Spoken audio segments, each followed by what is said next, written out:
Queridos, hoje nós iniciaremos então uma nova série de mensagens em nossa igreja. Nós gostamos muito aqui na igreja de fazer séries expositivas, ou seja, tomar um livro da Bíblia e considerar todo o seu conteúdo, versículo por versículo, entendendo que a palavra de Deus é aquilo que os antigos teólogos chamavam de a dieta da igreja. É aquilo que nos alimenta a fé, é aquilo que nutre a nossa alma, é aquilo que nos leva a crescer na direção de Jesus, como a própria Bíblia nos indica. É conhecer a palavra de Deus e vê-la aplicada à nossa vida. E a partir desse domingo, de modo muito especial, nós iniciamos essa série baseada na carta de Tiago, que nós chamamos de o guia prático para uma fé real. Por quê? Porque embora a Bíblia como um todo seja um livro nada abstrato, é um livro que a gente consegue, ao aproximar-se dele, aplicar à nossa própria vida aquilo que ele ensina, aquilo que ele diz. Algumas passagens em alguns textos são muito práticos, são muito diretos. Eles falam conosco, nos desafiando a aplicar aquilo que lemos ou ouvimos na segunda-feira. A gente não consegue dizer, no domingo foi interessante, mas eu não sei o que fazer com isso no trabalho, eu não sei o que fazer com isso cuidando dos meus filhos, eu não sei o que fazer com isso gerindo as minhas contas e os meus negócios. Não. Essa carta, especialmente de Tiago, é uma carta muito prática, que toca sobre temas que nos afetam a todos os dias. Então eu quero convidar você a ler comigo o início da carta. Nós vamos ler os 4 primeiros versos nessa manhã de Tiago. Tiago, capítulo 1, do verso 1 até o verso 4. O texto vai ser projetado nessa TV aqui atrás de mim também. Se você acompanha a transmissão no YouTube, verá o texto sendo projetado para que você leia também com a gente. Diz assim a palavra de Deus: Tiago, servo de Deus e do Senhor Jesus Cristo, as 12 tribos dispersas entre as nações, saudações. Meus irmãos, considerem motivo de grande alegria o fato de passarem por diversas provações, pois vocês sabem que a prova da sua fé produz perseverança.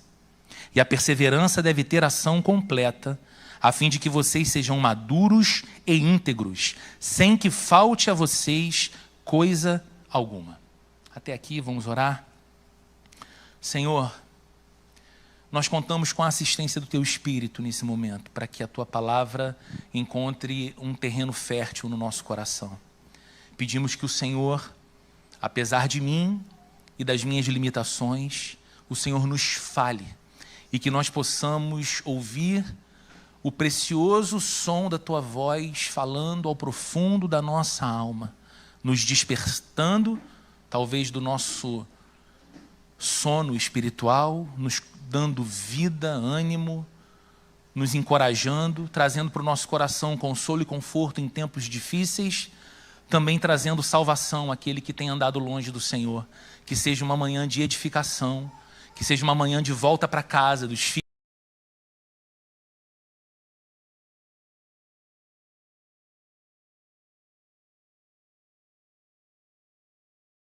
Que é simples de fazer, talvez não tão simples de responder.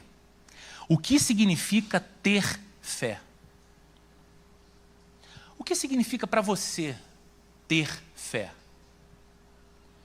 Eu disse que é uma pergunta fácil de fazer e difícil de responder, porque muito provavelmente ao tentar respondê-la, se eu franqueasse o microfone agora para você, você ia começar a balbuciar algumas palavras, talvez com não tanta precisão.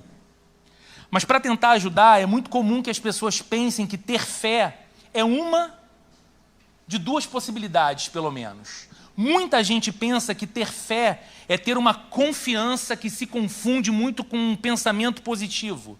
Sabe, aquele tipo de otimismo a respeito da vida. Então alguém fala relacionado a outra pessoa: nossa, ela tem muita fé. Ela tem um otimismo, ela está sempre pensando positivo, ela está sempre olhando o copo meio cheio, ela está sempre confiante, ela enfrenta uns dias meio difíceis, mas ela não desmorona, ela segue adiante e ela fala, vai passar, vai dar tudo certo. E ela é assim, esse pensamento positivo dela inspira a gente.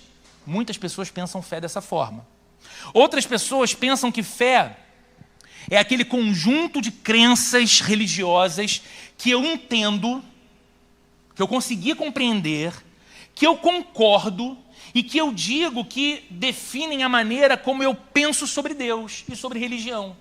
E aí a pessoa diz assim, olha, essa é a minha fé. É assim que eu vejo Deus.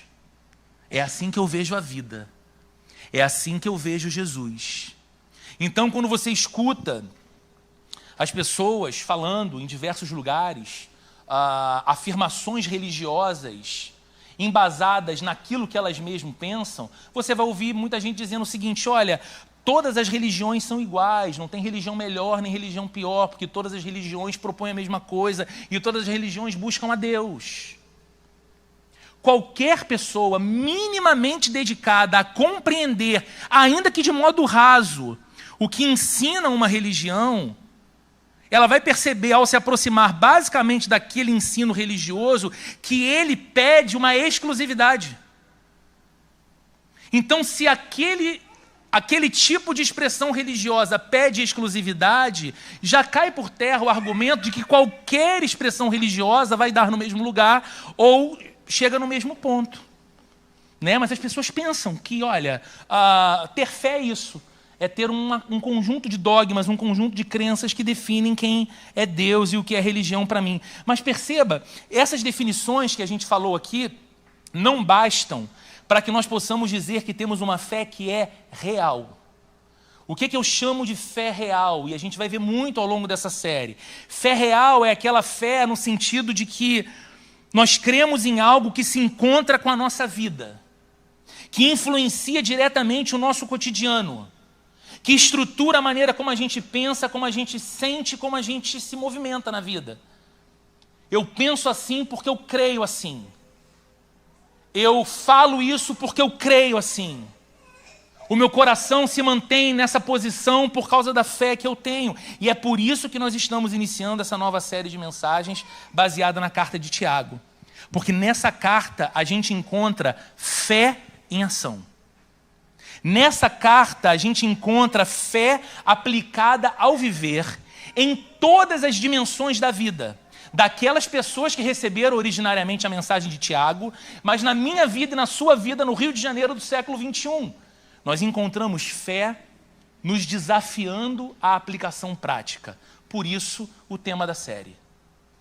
O guia para uma fé real. Tiago é irmão de Jesus.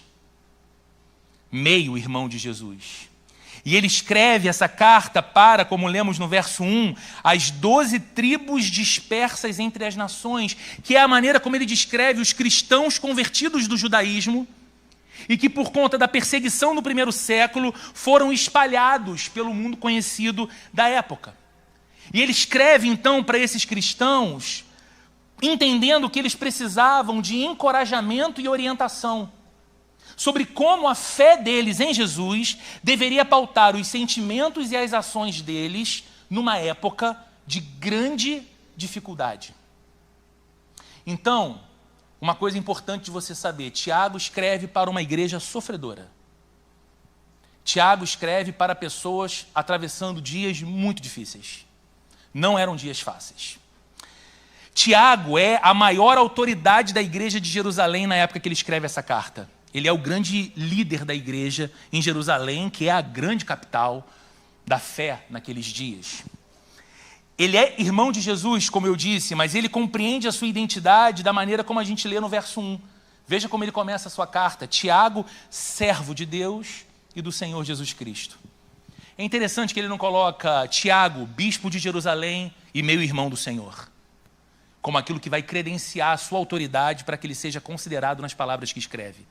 Tiago entendeu e aprendeu com Jesus que a autoridade no reino de Deus está sobre aquele que serve, não sobre o que é servido. E ele entende que aquilo que o credencia para falar as coisas que ele vai escrever aqui é justamente o seu coração a serviço de Jesus. Isso por si só deveria nos ensinar muito sobre a natureza da vida cristã. Que nós devemos ser servos de Jesus. Que nós devemos ser pessoas que se colocam a serviço de Deus, nas mãos de Deus. Mas o primeiro tema que Tiago quer tratar com aquelas pessoas é o sofrimento. A primeira conversa que ele quer ter com aquelas pessoas é sobre o sofrimento, mas não tentando identificar a causa de alguns tipos de sofrimento que nós passamos ou podemos passar. Também ele não escreve tentando analisar a anatomia de algumas dores que nos atravessam, sem que esperemos por elas. E ele tenta então lançar um olhar diferente para que a gente compreenda melhor um pouco aquela dor que nos visita. Acima de qualquer coisa, Tiago escreve ensinando a respeito de uma disposição de coração que nós devemos apresentar quando atravessamos por dias difíceis. Tiago escreve aqui no começo dessa carta a respeito de um sentimento que deve habitar o teu coração, o meu coração, assim como deveria habitar o coração daquelas pessoas para quem ele escreveu a carta no primeiro século, em especial nos dias de difíceis provações ou de sofrimento. Que tema é esse? Que sentimento é esse? Alegria. O que eu sei pode soar para a gente muito estranho, porque nós somos alérgicos ao sofrer. Nós fazemos de tudo para evitar qualquer tipo de dor, provação, tristeza, aflição. E aí vem então um autor bíblico propor para mim que eu devo provar de alegria no sofrimento. Aliás, esse é o tema da nossa primeira mensagem dessa série. Alegria no sofrimento. Mas veja o que ele mesmo diz no verso 2. Meus irmãos, considerem motivo de grande alegria. Não apenas de alegria, mas de grande alegria o fato de passarem por diversas provações. A gente nunca vai entender plenamente a mensagem de um texto bíblico se a gente não se colocar inserido no contexto que ele está apresentando para a gente. Então é importante dizer de novo que Tiago está escrevendo essa carta para cristãos que sofrem. De que maneira, Roberto? Bem, essas pessoas foram expulsas de suas casas. Essas pessoas perderam suas posses. Ele escreve para pessoas que sofrem porque são agora exploradas pelos ricos. Tiago escreve agora para pessoas que são arrastadas injustamente para os tribunais. E são presas. E são detidas. E são privadas do convívio dos seus filhos e dos seus amados. São pessoas difamadas por acreditarem no nome de Jesus Cristo. São pessoas vivendo um terrível tempo de perseguição porque são considerados hereges que abandonaram a fé que tinham para se entregarem a uma heresia considerada como o caminho, como era adjetivado aqueles que viviam seguindo a Jesus. E a primeira palavra pastoral, então, de Tiago para pessoas que sofrem é que elas se alegrem. Que elas olhem para o fato de passarem por tanto sofrimento como motivo de enorme alegria. Então faz uma pausa. Diante desse contexto, faz uma pausa e me diga se o seu primeiro sentimento não é dizer: que loucura é essa? Como é que você vira para alguém que sofre?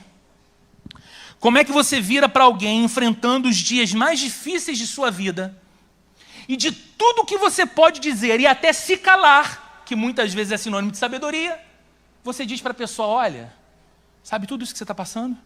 Você deveria ficar muito feliz por estar passando por isso. Você não pensa assim? Que loucura é essa? Que maneira estranha e que maneira até insensível de se dirigir a pessoas que estão passando por situações tão terríveis. Será que Tiago estava muito ocupado com os sermões que ele preparava para pregar lá em Jerusalém? Um grande líder, mas talvez um líder distante da realidade do seu povo, anestesiado quanto ao sofrimento que as pessoas passavam, porque ele estava bem, em segurança, protegido. E as pessoas espalhadas por aí, perdendo a vida, perdendo a liberdade. E aí ele, eu tenho que escrever alguma coisa. Eu tenho que mandar uma palavra pastoral para alguém. E ele coloca no grupo do WhatsApp da galera: gente, se alegrem. Tenham como motivo de enorme alegria o fato de passarem por várias provações. É claro que Tiago não é um alienado diante do sofrimento das pessoas. pessoas que ele trata no começo da carta como meus irmãos. É claro que Tiago não é indiferente ao sofrimento e à dor que aquelas pessoas experimentavam. Há uma razão. Há uma razão para que a alegria seja a reação apropriada para o cristão quando ele atravessa dias difíceis. Aquilo que pode parecer uma impossibilidade lógica para a cultura que a gente vive é extremamente razoável para a fé cristã. Circunstâncias difíceis são adversidades que Deus usa para testar a fé do crente. Circunstâncias difíceis, problemas duros, são adversidades que Deus graciosamente usa para testar a fé do cristão, e eu vou explicar. São aquelas situações ou aquelas experiências que provam ou colocam em xeque a realidade da fé que a gente professa. A gente canta, por exemplo, muitas canções lindíssimas. Uma delas aqui na igreja, a gente canta assim num determinado momento: minha vida está firmada em ti, tu és o meu fundamento, eu vou confiar em teu amor. E o restante vivia: não serei abalado. É bonito, não é? E a gente fecha o olho, e a gente levanta a mão. E tem um momento que a banda diz só as vozes e a gente canta mais alto. E fica bonito. É a nossa declaração de fé. Chega um momento da vida em que o chão treme. Tudo chacoalha. Tudo aquilo que a gente considerava estável e seguro deixa de ser e não está mais no seu devido lugar. E aí a nossa fé, que declarou: a minha vida está firmada em ti. Não, a minha vida não estava firmada no meu emprego, Senhor. Não, a minha vida não estava firmada nesse relacionamento. Não estava firmada nessa amizade. Não estava firmada no meu sobrenome. Não estava firmada na minha formação acadêmica. A minha vida está firmada em ti. É na hora da provação que essa nossa fé é testada. E é desafiada. São os dramas que questionam não simplesmente se nós somos fortes o bastante, ou resistentes o bastante para enfrentá-los, mas são aqueles dramas que desafiam a nossa confiança em Deus, no caráter de Deus e nas promessas de Deus. São aquelas circunstâncias difíceis, são aquelas estações de sofrimento que fazem o nosso coração questionar Deus. Como muitos salmistas fizeram quando nos aproximamos do texto bíblico, dizendo eles: Senhor, onde estás? Deus, até quando permanecerás em silêncio ao meu clamor? Deus, por quanto tempo prosperará o ímpio, o injusto e o mal, enquanto eu padeço necessidade? Deus, aquilo que eu passo parece indicar que tudo aquilo que eu acreditei a respeito do Senhor não é real. Onde está a tua palavra? Onde está a tua promessa? Onde está a tua companhia? É quando essa fé está sob o fogo da provação que, Tiago diz, nós devemos ter mais alegria do que angústia ou lamento. É justamente quando essa nossa fé vai para o forno da provação e o calor aumenta, que a gente deveria ter alegria por isso estar acontecendo e não tristeza. Por quê? O próprio Tiago vai responder no verso 3. Olha o que diz a Bíblia: pois vocês sabem que a prova da sua fé produz perseverança. A razão está aqui. A fé, que é a nossa real confiança em Deus, quando se prova verdadeira, gera em nós perseverança, que é um elemento indispensável para a vida. Todos nós precisamos desse elemento todo dia. Perseverança, resiliência, persistência. Mas na vida de um cristão isso nunca é considerado meramente como uma virtude desenvolvida por mim mesmo, ou um treinamento que eu fiz com um life coach que me ensinou a virar algumas chaves e acessar alguns dispositivos mentais que vão me tornar mais resiliente ou mais perseverante. Na vida de um cristão, ele sabe, ela sabe, que a perseverança é o resultado da sua fé testada. tem a ver com experiência. Tem a ver com estações que ele atravessou que não foram simples nem agradáveis, mas ele atravessou com Deus. Que naquele tempo e naquele momento em que o seu coração poderia ser rendido à incredulidade, ou ao ceticismo, ou ao cinismo. Afinal de contas, tudo que eu criei até aqui não me sustentou na hora mais difícil. É justamente o contrário que acontece.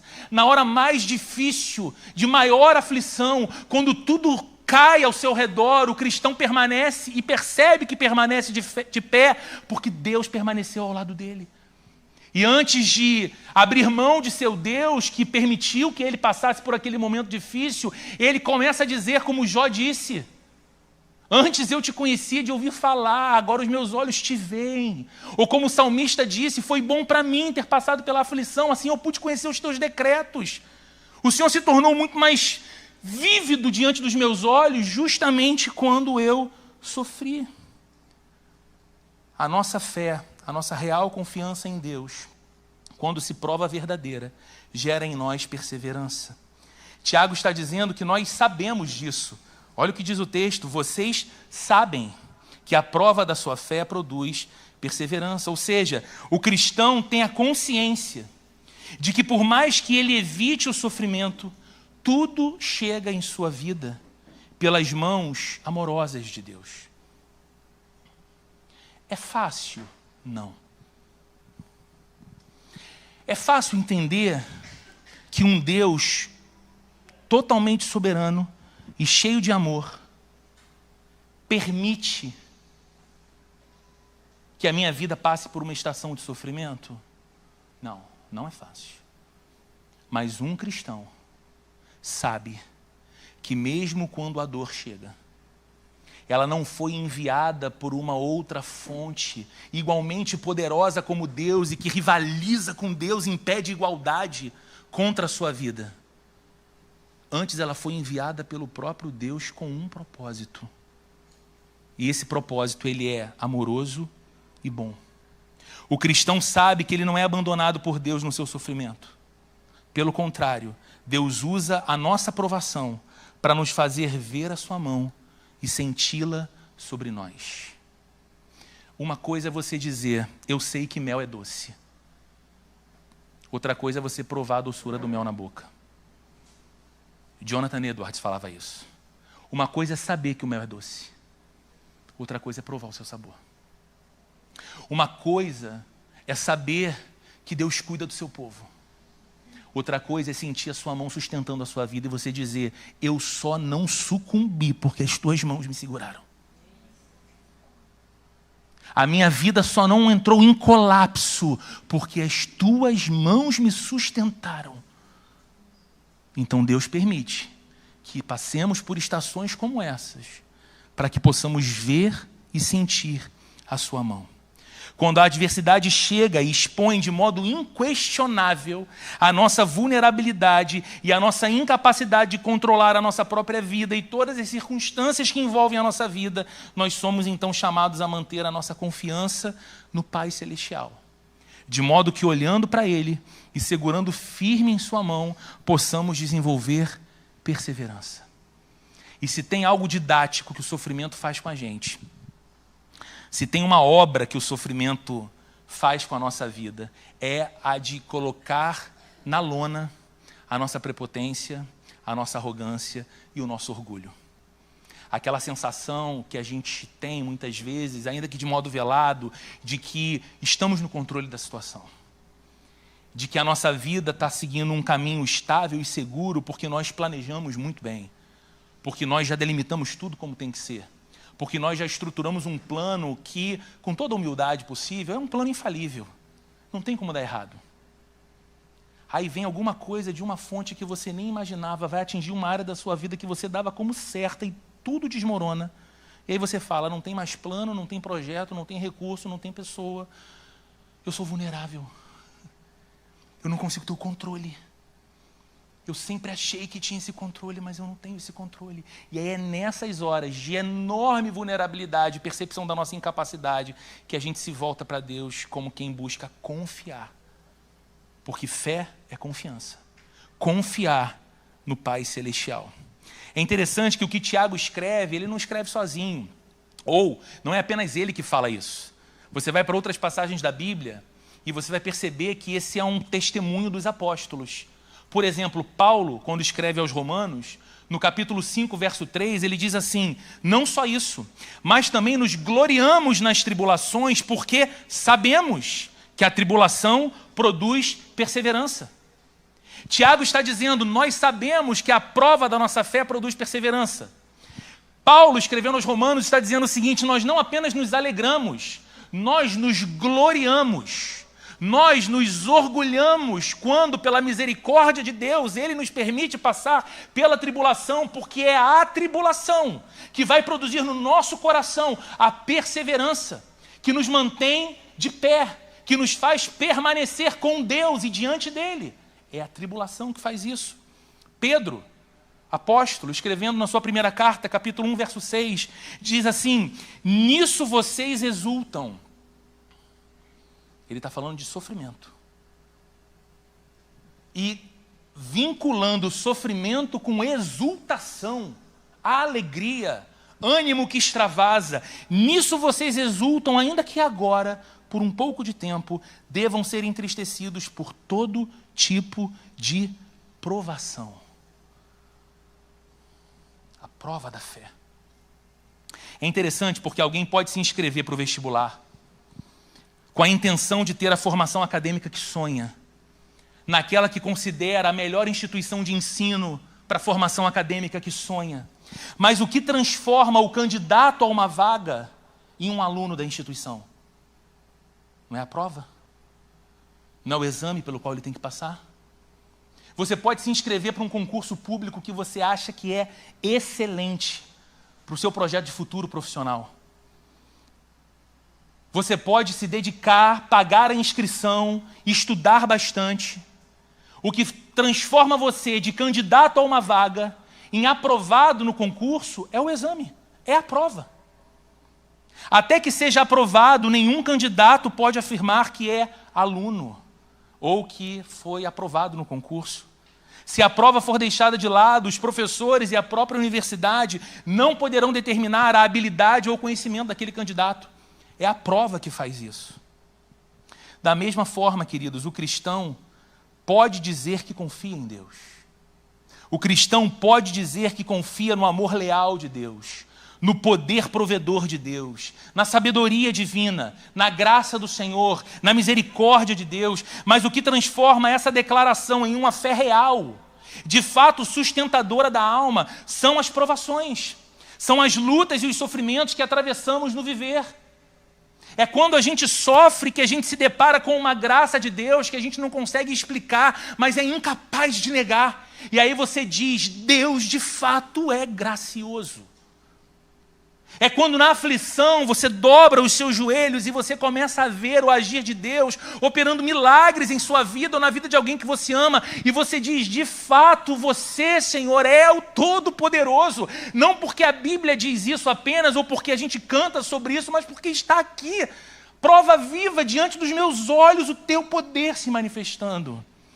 É a prova que dá evidência da nossa fé como sendo real. Quando as palavras se tornam convicção, quando a palavra da nossa fé se torna o fundamento, de fato, debaixo dos nossos pés, fundamento que nos mantém alicerçados e firmes, mesmo quando tudo chacoalha. E isso também, ou é isso também, que não apenas gera em nós a perseverança, mas também nos amadurece, como diz o verso 4, o último que nós vamos refletir nessa manhã, diz assim, e a perseverança deve ter ação completa. Interessante, a perseverança ela tem um propósito então, né? A perseverança deve ter ação completa, a fim de que vocês sejam maduros e íntegros, sem lhes faltar coisa alguma. A Bíblia está nos ensinando que a nossa fé, uma vez testada, produz em nós perseverança. E que a perseverança se manifesta forjando o nosso caráter. De que maneira? Nos amadurecendo e nos tornando íntegros. Veja, esses são dois temas muito comuns para os nossos dias, maturidade e integridade. Talvez a gente não pense maturidade e integridade como a Bíblia está apresentando para nós, deveríamos. Mas são dois temas que todo mundo reflete. As pessoas pensam sobre um projeto de maturidade para a vida, as pessoas definem o que elas entendem ser integridade no viver. Mas veja que, à luz da Bíblia, amadurecer não é simplesmente o resultado do passar do tempo. Não é sinônimo de que você está envelhecendo e então você está se tornando mais maduro, porque você tem mais tempo, você já viveu mais, você já viu mais coisas. Maturidade não tem a ver apenas com aquele fato de que a gente percebe que chegamos num ponto em que temos mais experiências para contar do que perspectivas de futuro para viver. Sabe, você diz assim, olha, eu tenho mais passado do que terei futuro, então eu estou maduro. Não. Maturidade não é sinônimo disso. De acordo com a palavra de Deus, maturidade é a consequência da perseverança. A maturidade cristã é o resultado do trabalho da perseverança no nosso coração. Eu passei pela dificuldade, eu passei pela luta, eu passei pela crise, eu passei pela dor, mas em cada momento, em cada passagem por uma estação dessa, Deus estava comigo, Ele foi o meu sustento, Ele foi o meu amparo, Ele foi a minha força, Ele foi a força dentro de mim, do meu coração e da minha alma. E aí você vai vendo o seguinte, eu aprendi a perseverar. Eu criei uma certa robustez diante de Deus, por causa de Deus. E isso me amadureceu, isso me fez crescer, isso me deu uma fé mais madura, mais desenvolvida. Também a integridade, que não fala apenas de conduta moral aqui. Essa integridade que é resultado da perseverança, não é que você se torna alguém moralmente íntegro ou 100% intentável e infalível depois de muitas lutas. Não, não é isso. Essa integridade da qual a Bíblia fala aqui aponta para uma vida simétrica. Ou seja, quando aquilo que eu afirmo se expressa através de mim da forma como eu reajo na minha vida e me movimento na minha vida. Integridade tem a ver com um caráter cristão integral. Significa que a fé, ela não me basta só no domingo de manhã no culto. Ela não faz sentido apenas num momento cultico da minha semana. Mas que a minha fé, ela é tão real e tão concreta que ela justifica e ela fundamenta a maneira como eu trato os meus funcionários, a maneira como eu pago os meus impostos, a maneira como eu trato a pessoa mais humilde que tem pouco ou nada a me oferecer e a pessoa mais importante, destacada, que eu posso pensar que tem muito a me oferecer num relacionamento que pode ser oportuno para mim. É a minha fé que me torna íntegro. E que me faz tratar as pessoas com o olhar de Jesus, e que me faz tratar a minha vida e as circunstâncias da minha vida sob o olhar de Jesus. Essa perseverança que a gente desenvolve, ela não é uma submissão passiva diante das circunstâncias difíceis. Antes, ela é uma resposta forte e ativa, porque oferece provas práticas de que a nossa fé é concreta e é real. Eu aprendi muito com muitas pessoas ao longo da minha caminhada cristã. Muito provavelmente, as que mais me ensinaram, ou os momentos em que algumas pessoas mais ensinaram a minha vida, foi justamente quando elas atravessavam os seus dias mais difíceis. Quando você humanamente olha e diz, é muito difícil que essa pessoa permaneça equilibrada diante de tudo que está acontecendo na sua vida. Porque ela foi golpeada de todos os lados. E aí você, com muita expectativa de que Deus seja bondoso e use você para consolar aquela pessoa no momento difícil, você encontra com ela e sai do encontro consolado por ela. Encorajado por ela. Não porque ela é uma super crente, não porque ele é uma pessoa que está alheia a todo tipo de mal ou dano que pode afetar a sua vida. Não, ele é um aflito. Ela é uma aflita. Mas afligidos debaixo da graciosa mão de Deus, eles são sustentados e podem dar testemunho de que estão vendo o que talvez nós, em nossos melhores dias, não conseguimos ver. Eles estão vendo Deus de um modo que a gente não consegue ver. Porque a neblina de distrações diante de nós é muito grande. C.S. Lewis escreveu certa vez dizendo que o sofrimento é o megafone de Deus para um mundo ensurdecido. Ele dizia que Deus fala conosco em todo o tempo. E que Deus fala conosco nos momentos bons e alegres, mas nós somos maus ouvintes e não escutamos a voz de Deus.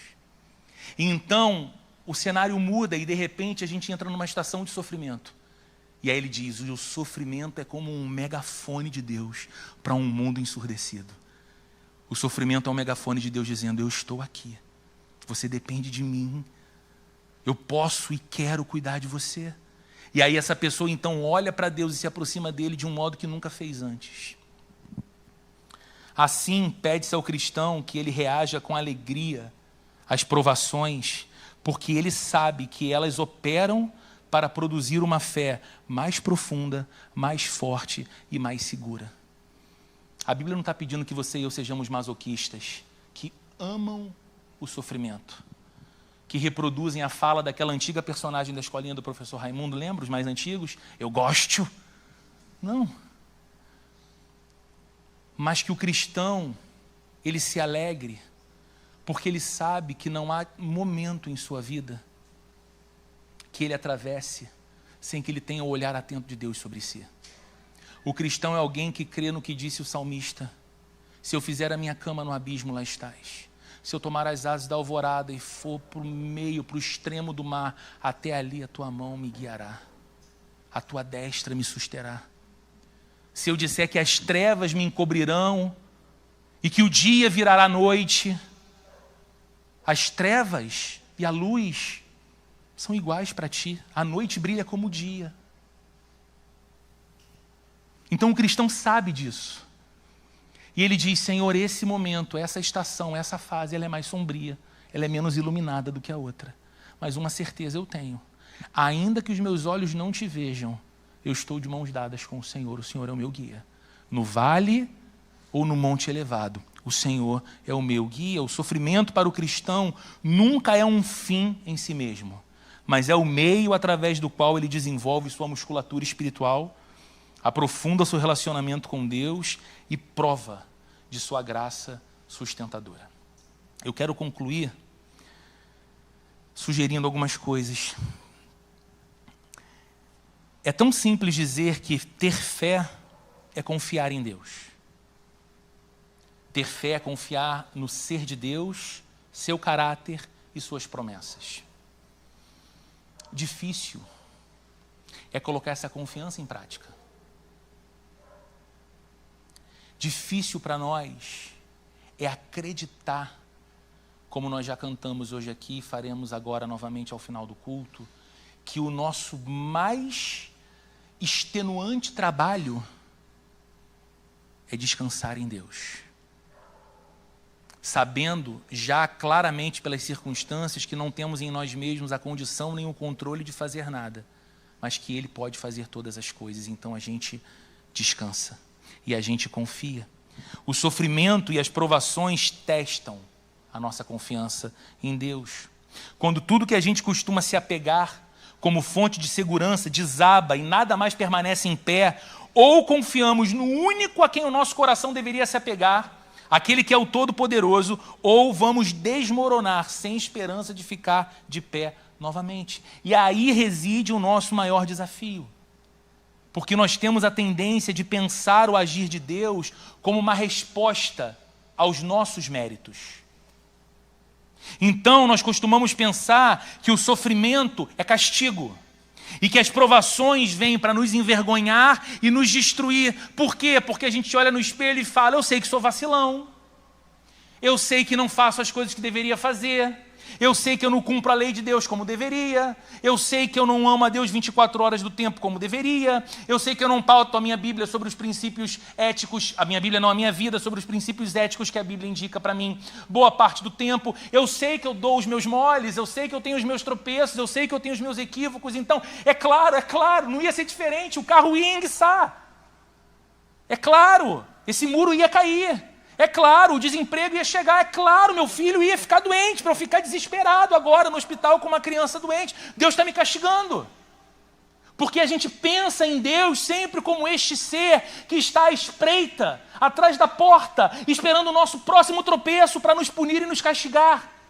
A gente não olha para Deus como Ele foi apresentado por Jesus Cristo a nós, como Pai misericordioso. Se somos filhos de Deus, se estamos unidos a Cristo, não há sofrimento ou provação que venha sobre nós que não tenha um propósito amoroso e fiel da parte de Deus. Não tem. Não tem, irmãos.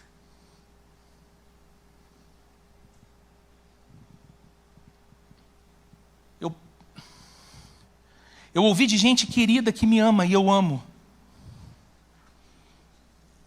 a respeito da minha condição de saúde, de estar tratando câncer, o seguinte: Roberto, isso é obra do inimigo para trazer desvio para o teu propósito, para o teu chamado e para a igreja nesse momento. Irmãos, desculpem. Eu não consigo acreditar nisso.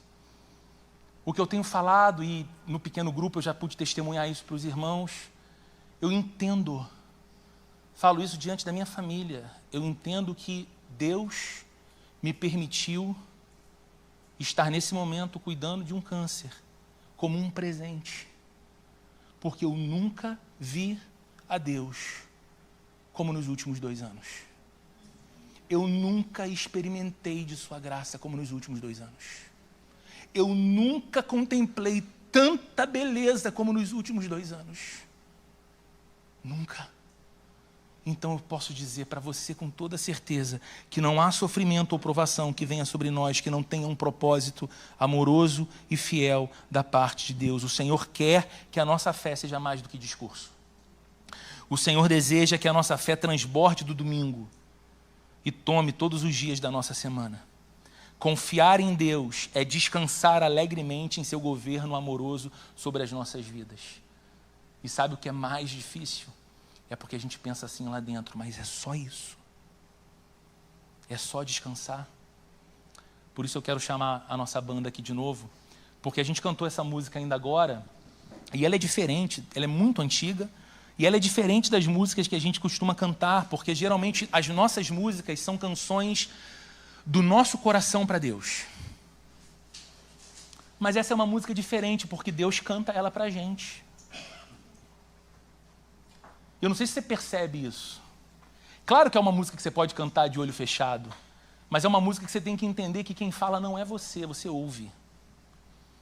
Ela diz: não tenha sobre ti um só cuidado, qualquer que seja, porque somente um, seria muito para ti. É meu, diz Deus, somente meu, todo o trabalho. O seu trabalho é descansar em mim. Vamos ficar de pé e vamos orar, e em seguida vamos cantar essa música, deixando que Deus cante essa música ao nosso coração nessa manhã. Senhor, nós te agradecemos por tua palavra. Nós pedimos que o Senhor seja de fato o nosso amparo, de modo que nós possamos experimentar não como pessoas anestesiadas da realidade, mas como discípulos verdadeiros de Jesus. Nós possamos experimentar alegria no sofrimento. Não porque a gente ama o sofrimento, até porque nós somos o povo que crê que todo sofrimento será extirpado no dia do Senhor. Mas porque nós amamos aquele que nos guia, seja nos montes elevados ou nos vales sombrios. O Senhor é o nosso guia. O Senhor está conosco. E o Senhor forja o nosso coração e prova a nossa fé, para se aquilo que declaramos, cantando e orando aos domingos, é de fato o fundamento que nos sustenta de segunda a sábado, quando as notícias não vêm muito boas, ou quando os cenários se apresentam tão caóticos, se continuaremos crendo que há no trono do universo, governando, o Todo-Poderoso, que é também o nosso Pai Celestial, que prometeu estar conosco todos os dias e não se apartar de nós. Ajuda-nos, Senhor, a confiar no Senhor ao ponto de descansar o nosso coração tão cansado, tão agitado, tão ansioso, tão dependente de remédio para abstrair da realidade, tão preocupado com as mensagens, com as ligações, com os compromissos. Ah, Senhor, ensina o nosso coração a não adoecer nessa cultura tão doentia, mas como discípulos de Jesus, ensina-nos a ouvir a tua voz dizendo para nós: não tenha sobre ti um só cuidado sequer. Qualquer cuidado é muito para ti. É meu todo o trabalho. Ensina-nos isso, Senhor, em nome de Jesus. Amém.